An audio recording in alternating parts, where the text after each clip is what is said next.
Welcome. आज हम बात करेंगे इराफ नवाज शरीफ। आज हम इनकी थर्ड टर्म के बारे में बात करेंगे जो 2013 से लेकर 2017 तक थी। अगर आप इनकी पहली और दूसरी टर्म के बारे में जानना चाहते हैं तो मेरी अलग से वीडियो देख सकते हैं। नवाज शरीफ 25 दिसंबर 1949 को पैदा हुए। आज हम इनका इंट्रोडक्शन देखेंगे, कैसे ये पाकिस्तान में वापस आए और 2008 के इलेक्शन, 2013 में कैसे ये पाकिस्तान के तीसरी दफ़ा प्राइम मिनिस्टर बने, इनकी economic policy, domestic policy, developmental programs, nuclear power policy और फाटा रिफॉर्म्स, इसके बाद national security and defence policy, Karachi operation, operation Zarb Azb, इनकी फॉरेन पॉलिसी और कैसे इन्हें रिमूव किया गया। तो ये सारी चीज़ें आज हम देखने वाले हैं। तस्वीर में आप देख सकते हैं ये नवाज शरीफ हैं, ये इमरान खान है। तो इस वक्त तो ये काफ़ी अच्छे मूड में है, लेकिन आप जानते हैं कि हकीकत में ऐसा नहीं था। तो आइए इसको शुरू करते हैं। तो सबसे पहले हम इसका इंट्रोडक्शन देखते हैं। नवाज शरीफ पाकिस्तान के वो वाहिद पॉलिटिशियन हैं जो 3 दफ़ा प्राइम मिनिस्टर बने। सबसे पहले पॉलिटिक्स में ये 1981 में आए जब इन्हें फाइनेंस मिनिस्टर बनाया गया। इसके बाद 1985 में इन्हें पंजाब का चीफ मिनिस्टर बनाया गया। इसके बाद 1988 के इलेक्शन में इन्होंने इस्लामी जमहूरी इत्तेहाद की तरफ से कंटेस्ट किया और इलेक्शन तो वो ना कर सके लेकिन अपोजिशन लीडर बने। इसके बाद 1990 में जब दोबारा इलेक्शन हुए, बेनज़ीर की गवर्नमेंट को डिसॉल्व किया गया तो ये पाकिस्तान के प्राइम मिनिस्टर बने। इसके बाद 1993 में दोबारा इलेक्शन हुए और ये फिर अपोजिशन लीडर बने। 1997 में दोबारा फिर से ये पाकिस्तान के प्राइम मिनिस्टर बने। 1998 में इन्हीं के दौरे हुकूमत में पाकिस्तान ने न्यूक्लियर टेस्ट किए और पाकिस्तान इस्लामी दुनिया में पहला कंट्री था जो न्यूक्लियर पावर बना। इसके बाद 1999 में परवेज़ मुशर्रफ ने पाकिस्तान में मार्शल लॉ लगाया और इन्हें एग्ज़ाइल के तौर पर सऊदी अरबिया भेज दिया गया। इसके बाद नवंबर 2007 में ये वापस आए पाकिस्तान और 2008 के इलेक्शन में पार्टिसिपेट किया जिसमें इन्होंने पाकिस्तान पीपल पार्टी के साथ मिलकर कोalition गवर्नमेंट बनाई। इसके बाद 2013 में दोबारा इलेक्शन हुए और ये पाकिस्तान के प्राइम मिनिस्टर बने। इसके बाद हम देखते हैं रिटर्न एंड 2008 इलेक्शन। तो यह भी बेसिकली एक बैकग्राउंड है कि 23 अगस्त 2007 को सुप्रीम कोर्ट ने यह ऐलान किया कि नवाज शरीफ और शहबाज शरीफ पाकिस्तान में वापस आ सकते हैं। बेसिकली पहले इन पर पाबंदी थी, ये पाकिस्तान में नहीं आ सकते, लेकिन सुप्रीम कोर्ट ने यह कहा कि ये आ सकते हैं। इसके बाद 25 नवंबर 2007 को ये पाकिस्तान में आए। 27 दिसंबर 2007 को बेनज़ीर भुट्टो को डेजिग्नेट किया गया। ठीक है, तो ये एक काफ़ी बड़ा इवेंट था। इसके बाद 18 फरवरी 2008 को पाकिस्तान में जनरल इलेक्शन हुए जिसमें पाकिस्तान पीपल पार्टी ने 86 सीटें, PMLN ने 66 सीटें और PMLN-Q ने 40 सीटें हासिल की। तो आप देख सकते हैं कि 10 साल एक्साइल में रहने के बावजूद जब PMLN ने दोबारा इलेक्शन फाइट किए तो उन्होंने 66 सीट्स हासिल की। तो ये एक काफ़ी बड़ी अचीवमेंट थी। इसके बाद 7 अगस्त 2007 को इन्होंने कोalition गवर्नमेंट बनाई थी चूँकि इलेक्शन के बाद। तो 7 अगस्त 2007 को दोनों ने यह डिसाइड किया कि वो परवेज़ मुशर्रफ को एज अ प्रेसिडेंट इम्पीच करेंगे। लिहाजा परवेज़ मुशर्रफ ने खुद ही 18 अगस्त को रिज़ाइन कर दिया। इसके बाद इन्हीं के दौर में लायर्स मूवमेंट ये काफ़ी फेमस है जिसमें एमरजेंसी रूल के बाद 2007 में जब मुशर्रफ ने एमरजेंसी रूल पाकिस्तान में नाफिज किया तो उसने 60 जजेस को हटा दिया। इसके अलावा चीफ जस्टिस जो थे इफ्तिखार चौधरी उनको भी बरतरफ कर दिया। तो ये एक लायर मूवमेंट थी जिसमें नवाज शरीफ ने भरपूर इनका साथ दिया। इसके बाद 8 अप्रैल 2010 को 18th अमेंडमेंट पाकिस्तान में पास की गई जिसके तहत पहले चूँकि ये पाबंदी लगा दी गई थी कि कोई भी पॉलिटिशियन 2 दफ़ा से ज़्यादा प्राइम मिनिस्टर नहीं बन सकता, लेकिन 18वीं तरमीम के बाद ये डिसाइड हो गया कि 2 दफ़ा से ज़्यादा आप प्राइम मिनिस्टर बन सकते हैं। तो ये था रिटर्न और 2008 के इलेक्शन। इसके बाद आता है 2013 के इलेक्शन और प्राइम मिनिस्टर। तो 11 मई 2013 को पाकिस्तान में जनरल इलेक्शन हुए जिसमें पाकिस्तान मुस्लिम लीग नवाज़ ने 129 सीटें हासिल की, पाकिस्तान पीपल पार्टीज़ ने 34 सीटें हासिल की। तो आप पीछे देख सकते हैं कि PPP ने 2008 के इलेक्शन में 86 हासिल की थी, लेकिन 2013 में ये 34 पे आ गए, हाफ से भी कम। तो PTI जो कि एक इमर्जिंग पार्टी थी उसने 25 सीटें हासिल की, MQM ने 19 सीटें हासिल की। तो ये थी इनकी कंपोजिशन। तो नवाज शरीफ पाकिस्तान के पहले पॉलिटिशियन बने कि जो तीसरी दफ़ा पाकिस्तान के प्राइम मिनिस्टर बने। तो ये इलेक्शन और प्राइम मिनिस्टर था। आप देखते हैं कि इन्होंने क्या क्या काम किए। तो सबसे पहले हम देखते हैं इनकी इकोनॉमिक पॉलिसी। इकोनॉमिक पॉलिसी इनके पहले, दूसरे और तीसरे इरा में प्राइवेटाइजेशन पर मुश्तमिल थी, डोमिनेटेड बाय प्राइवेटाइजेशन, जिसमें फिस्कल कंजर्वेटिज्म और सप्लाई साइड इकोनॉमिक्स इसका बुनियादी असूल आता है कि जिसके तहत गवर्नमेंट कम से कम टैक्स लगाएगी, इकोनॉमी को लिबरल करेगी, लिबरलाइज करेगी। इसके अलावा इनका मानना यह था कि अनएम्प्लॉयमेंट को कम से कम किया जा सकता है सिर्फ प्राइवेटाइजेशन की वजह से, क्योंकि प्राइवेटाइजेशन में जब आपकी अपनी इंडस्ट्री होती है, आप खुद उसको ओन करते हैं, उसको रन करते हैं, तो आप ज़्यादा से ज़्यादा प्रोड्यूस करने की कोशिश करते हैं, ज़्यादा से ज़्यादा मुनाफा कमाने की कोशिश करते हैं। और प्राइवेटाइजेशन जिस कंट्री में होती है वहाँ पर टैक्स भी बहुत कम लगाए जाते हैं। तो जब ये सारी सिचुएशन होती है तो जो इंडस्ट्री होती है वो ज़्यादा से ज़्यादा प्रोड्यूस करने की कोशिश करती है। तो जब वो ज़्यादा से ज़्यादा प्रोड्यूस करने की कोशिश करती है तो उसे ज़्यादा से ज़्यादा काम करने के लिए मुलाजिम चाहिए होती हैं, तो जिसकी वजह से एम्प्लॉयमेंट का इशू कम से कम हो जाता है, इसमें कमी आती है। इसके बाद जब इन्होंने गवर्नमेंट बनाई तो जुलाई 2013 में आईएमएफ इंटरनेशनल मॉनेटरी फंड इन्होंने पाकिस्तान को 5.3 बिलियन की ग्रांट दी। इसके बाद सितंबर 2013 में दोबारा 6.7 बिलियन रुपए इन्होंने पाकिस्तान को दिए। इन रुपए देने के साथ साथ आईएमएफ ने यह भी रिक्वायर किया कि पाकिस्तान अपनी इंडस्ट्रीज़ को प्राइवेटाइज़ करेगा, जिसमें पाकिस्तान की 31 मेन इंडस्ट्रीज़ आती थी जिनको स्टेट ओन कर रहा था। इसी दौरान में जब आईएमएफ ने पाकिस्तान को ये रुपया दिया तो साथ में पाकिस्तान ने 31 स्टेट ओन इंडस्ट्रीज़ भी प्राइवेटाइज कर दी। आईएमएफ का ये बुनियादी असूल होता है कि जब भी वो बेल आउट पैकेज देता है, जब भी वो दूसरे कंट्री को पैसे देता है, तो साथ में कुछ स्ट्रक्चरल कंडीशंस भी लगाता है, साथ में कुछ इकोनॉमिक रिफॉर्म्स भी देता है जो दूसरे कंट्री को पूरा करनी होती हैं। आजकल भी हमने देखा कि जब इमरान खान ने गवर्नमेंट बनाई तो आईएमएफ से बेल आउट पैकेज लेने में काफ़ी मुश्किल हुई थी इसे, क्योंकि जो टर्म्स और नेगोशिएशन होती हैं वो काफ़ी टफ होती हैं आईएमएफ की तरफ से। तो जो फिर वो टर्म्स और कंडीशन लगाता है, जो स्ट्रक्चरल प्रोग्राम वो देता है, वो उस कंट्री में लागू करने होते हैं। तो 2013 में पाकिस्तान को 2 दफ़ा आईएमएफ ने बेल आउट पैकेज दिया। इसके साथ जो टर्म्स एंड कंडीशन लगाई वो फिर पाकिस्तान को पूरा करनी थी। तो 31 स्टेट ओन्ड जो इंडस्ट्रीज़ थी वो पाकिस्तान ने प्राइवेटाइज़ की। बेसिकली इनमें से ज़्यादातर जो बाहर वाले होते हैं वो इसको परचेज़ करते हैं। इसके अलावा पाकिस्तान का जो डेब्ट था वो कंटिन्यूसली इंक्रीज़ कर रहा था। पाकिस्तान में जो जीडीपी ग्रोथ थी, पाकिस्तान की जो इकोनॉमिक ग्रोथ थी वो तो इंक्रीज़ हो रही थी, इसके साथ साथ पाकिस्तान का डेब्ट भी बहुत ज़्यादा इंक्रीज़ हो रहा था। मिसाल के तौर पर 2016 में पाकिस्तान का डेब्ट था 73 बिलियन यूएस डॉलर्स। इसके बाद जब नवाज शरीफ की हुकूमत ख़त्म हुई तब ये तकरीबन 95 बिलियन डॉलर्स था। और इस टाइम पाकिस्तान का जो बजट है 2019 में डेब्ट जो है वो 106 बिलियन यूएस डॉलर्स है। और एक अंदाजे के मुताबिक 2022 तक पाकिस्तान का एक्सटर्नल डेब्ट तकरीबन 130 बिलियन यूएस डॉलर्स होगा। तो ये पाकिस्तान का कर्ज़ा है, पाकिस्तान की डेब्ट की कहानी है। इसके अलावा पाकिस्तान ने इनके दौरे हुकूमत में 500 मिलियन यूएस डॉलर्स के यूरो बॉन्ड 2015 में जारी किए 8.25 इंटरेस्ट रेट पर। इसके अलावा 1 बिलियन के इस्लामिक बॉन्ड 5.5% इंटरेस्ट रेट पर जारी किए। बेसिकली ये इंटरनेशनल मार्केट में जिस तरह ये यूरो बॉन्ड है, ये इस्लामिक बॉन्ड है, वहाँ पर ये दिए जाते हैं। तो वहाँ पर आपको इंटरेस्ट जो परसेंटेज होती है 8.25 या 5.5 उस हिसाब से पैसे मिलते हैं और बाद में मुकम्मल तौर पर आपको वो पैसे मिल जाते हैं। तो ये चीज़ थी। इसके अलावा नवाज शरीफ ने फ्री ट्रेड एग्रीमेंट साइन किया है तुर्की के साथ, साउथ कोरिया के साथ, ईरान के साथ, थाईलैंड और मलेशिया के साथ। इसके अलावा मई 2014 में पाकिस्तान में जो इन्फ्लेशन थी वो 25% से 13% पर आ गई। ठीक है, तो 2008 में 25% थी जो काफ़ी ज़्यादा थी, तो ये 13% पर आ गई। अगर हम सालाना के हिसाब से देखें, एनुअल देखें, तो पाकिस्तान का जो ग्रोथ थी वो 2013 में 4.1% थी, 2014 में 4.2%, 2015 में 4.5%, 2016 में 5.2%, 2017 में 5.5% और 2018 में 5.8%। तो ग्रोथ रेट अगर हम देखें तो वो तो बढ़ रही थी।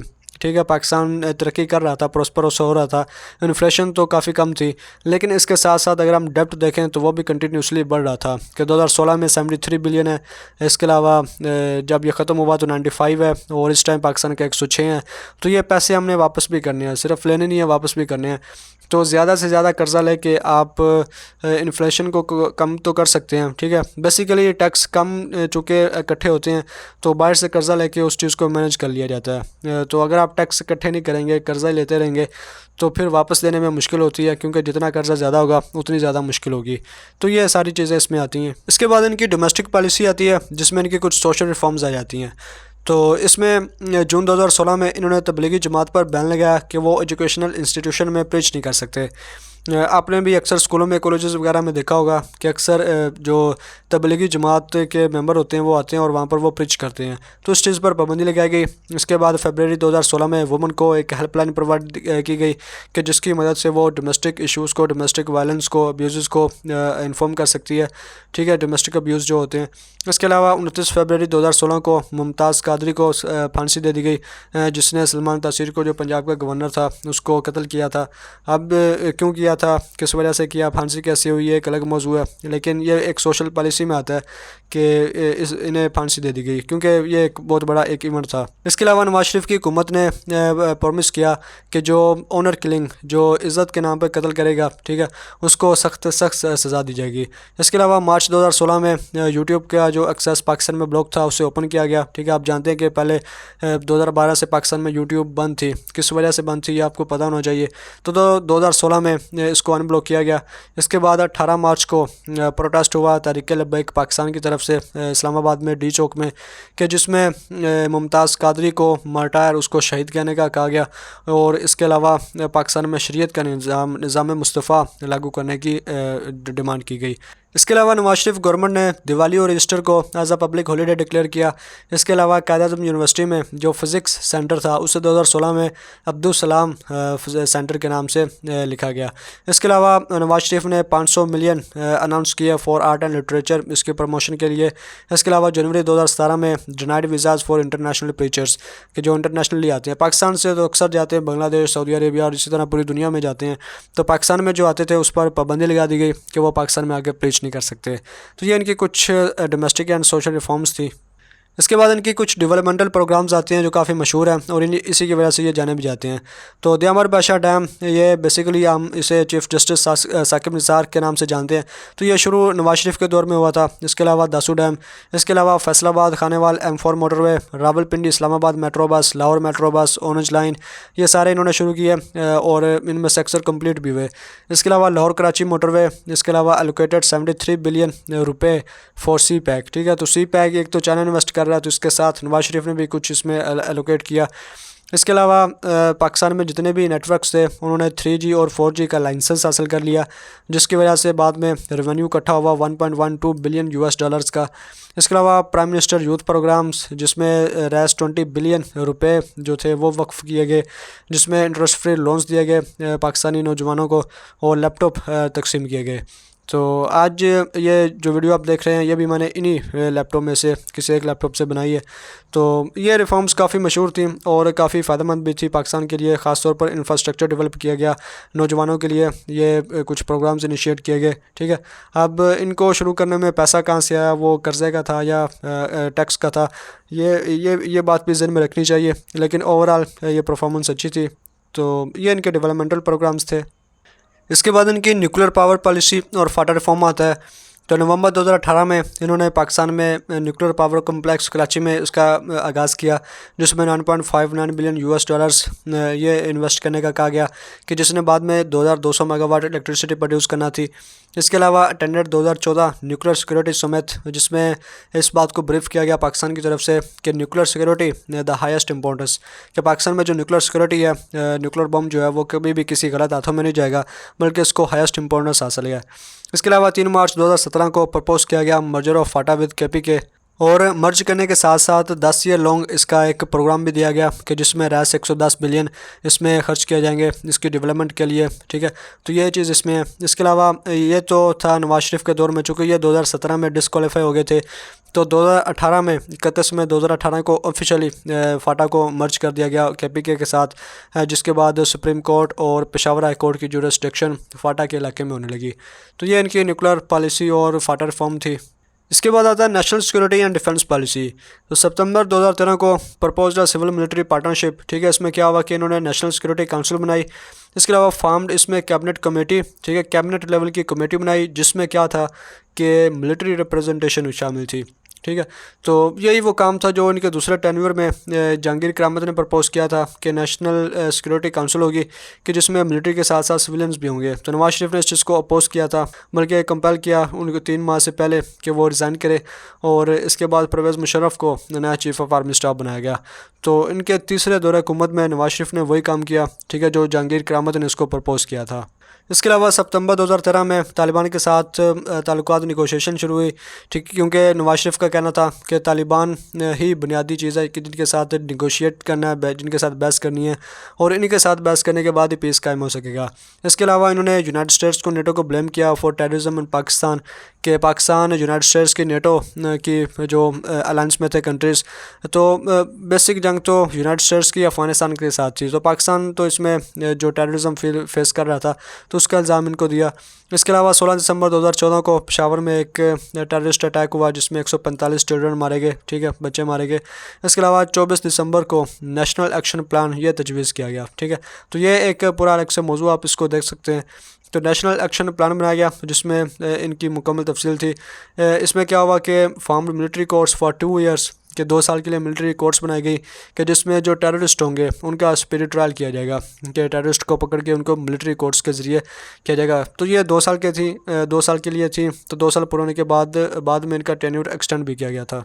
इसके अलावा इसी नेशनल एक्शन प्लान पर बेस करते हुए तकरीबन 32,347 लोगों को अरेस्ट किया गया जो टेररिस्ट थे। इसके अलावा 18,885 रेफ्यूजी ये डिपोर्ट किए गए। इसके अलावा 59 मिलियन सिम्स जो थी उनको बायोमेट्रिकली वेरीफाई किया गया, ठीक है, अंगूठे के ज़रिए उनको वेरीफाई किया गया। तो ये इनकी नेशनल सिक्योरिटी और डिफेंस पॉलिसी थी। इसके बाद इसमें कराची ऑपरेशन आता है जो काफ़ी इंपॉर्टेंट है। तो सितंबर 2013 में कराची में एक रेंजर लेड ऑपरेशन लॉन्च किया गया। आप जानते हैं कि 3-4 साल पहले कराची के कैसे हालात थे, तो इसमें एक रेंजर्स लेड ऑपरेशन लॉन्च किया गया, ठीक है। तो 2015 तक इन्हीं रेंजर्स ने तकरीबन 5,795 रेड्स की कराची में, जिसमें 10,353 सस्पेक्ट्स पकड़े गए। इसके अलावा 7,312 वेपन्स इसे रिकवर किया गया। तो ये काफ़ी एक बड़ी बात थी। इसके अलावा 11 मार्च 2015 को MQM के हेडक्वार्टर्स 90 यहाँ पर रेड की गई और 27 सस्पेक्ट्स को पकड़ा गया जो और इन्हें एंटी टेररिज्म कोर्ट के सामने पेश किया गया, ठीक है। इसके अलावा 826 टेररिस्ट पकड़े गए, 334 टारगेट किलर पकड़े गए, 22 एब्डुकेटर पकड़े गए और 49 कैप्टिव जो कैदी थे इन्हें पकड़ा गया, इन्हें बाजियाब करवाया गया। तो ये ऑपरेशन, ये जो कराची रेंजर्स लेड ऑपरेशन था, काफ़ी ज़्यादा सक्सेसफुल था कि जिसमें टारगेट किलिंग कराची में 80% तक ड्रॉप हो गई, ठीक है। तो 80% का ड्रॉप होना ये एक काफ़ी बड़ी अचीवमेंट थी। तो इससे कराची में काफ़ी पीस और काफ़ी सुकून कायम हुआ था। इसके बाद नवाज शरीफ के दौरे हुकूमत का ऑपरेशन ज़रब-ए-आज़म, ये काफ़ी इंपॉर्टेंट है। फरवरी 2014 को पाकिस्तान की 23 फ्रंटायर क्रॉप्स जो अफ़गानिस्तान बॉर्डर के साथ थी उन्हें तालिबान ने एग्जीक्यूट किया। इसके अलावा जून 2014 को जिना इंटरनेशनल एयरपोर्ट पर एक अटैक हुआ जिसमें 36 मारे गए। तो इस तरह के जो अटैक्स पहले भी हो रहे थे, टेररिस्ट अटैक पहले भी चल रहे थे, तो इनको रिस्पॉन्ड करने के लिए 15 जून 2014 को ऑपरेशन ज़रब-ए-आज़म ये पाकिस्तान में लॉन्च किया गया, ठीक है। तो इसके अलावा 2014 को वाघा बॉर्डर पर एक सुसाइड अटैक हुआ था जिसमें 74 मारे गए। तो ये सारे पाकिस्तान में जो टेररिस्ट अटैक हो रहे थे, इसी चीज़ को रोकने के लिए, टेररिज्म को रोकने के लिए ऑपरेशन ज़रब-ए-आज़म लॉन्च किया गया जिसे जनरल राहिल शरीफ लीड कर रहे थे। तो इस ऑपरेशन के तहत तकरीबन 2000 से 4000 जो टेररिस्ट थे वो मारे गए और 1111 इन्हें गिरफ़्तार किया गया। पाकिस्तान की आर्मी की बात करें तो तकरीबन 1200 जो पाकिस्तान के नौजवान थे आर्मी के वो शहीद हुए और 3000 इसमें ज़ख्मी हुए। तो ये एक इंतहाई मुख्तसर मैंने आपको बताया ऑपरेशन ज़रब-ए-आज़म का। इसके बाद सबसे लास्ट पे आता है फ़ॉरेन पॉलिसी। तो नवाज शरीफ के दौर की फ़ॉरेन पॉलिसी काफ़ी बेहतर थी। तो चाइना के साथ तो रिलेशन आप जानते हैं कि हमेशा से अच्छे हैं। इसके अलावा नवंबर 2014 में शरीफ ने एक एग्रीमेंट साइन किया 46 बिलियन US डॉलर्स का, जिसे हम चाइना पाकिस्तान इकोनॉमिक कॉरिडोर बोलते हैं कि चाइना इतने पैसे पाकिस्तान में इन्वेस्ट करेगा। इसके बाद ये 46 से 62 बिलियन डॉलर्स हो गया 2017 के मुताबिक। इसके अलावा बलूचिस्तान CPEC के ज़रिए तकरीबन 38% गेन करेगा। तो ये ओवरऑल एक बहुत अच्छा था कि पाकिस्तान इतनी बड़ी इन्वेस्टमेंट हासिल कर रहा है जिसकी वजह से पाकिस्तान की इकोनॉमी, पाकिस्तान का इंफ्रास्ट्रक्चर, ये सारी चीज़ें काफ़ी ज़्यादा इम्प्रूव होंगी। तो देखिए कि क्या होता है। इसके बाद 26 मई 2014 को नवाज शरीफ ने इंडिया में inauguration ceremony of Narendra Modi इसको अटेंड किया, ठीक है। तो ये एक अच्छा साइन था दोनों कंट्रीज़ के दरमियान रिलेशन का।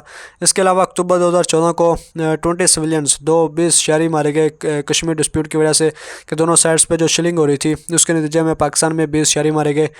तो उसके बाद से रिलेशन फिर से ख़राब होना शुरू हो गए क्योंकि नवाज शरीफ ने ब्लेम किया इंडिया को कि उसका इनफ्लेक्सिबल एटीट्यूड है ओवर कश्मीर, कि इंडिया नहीं चाहता कि कश्मीर इशू रिजॉल्व हो।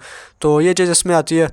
इसके अलावा दिसंबर 2015 को eight head of Asia conference Pakistan और इंडिया ने दोबारा से जो नेगोशिएशन थी टैक्स इसको रिज्यूम किया।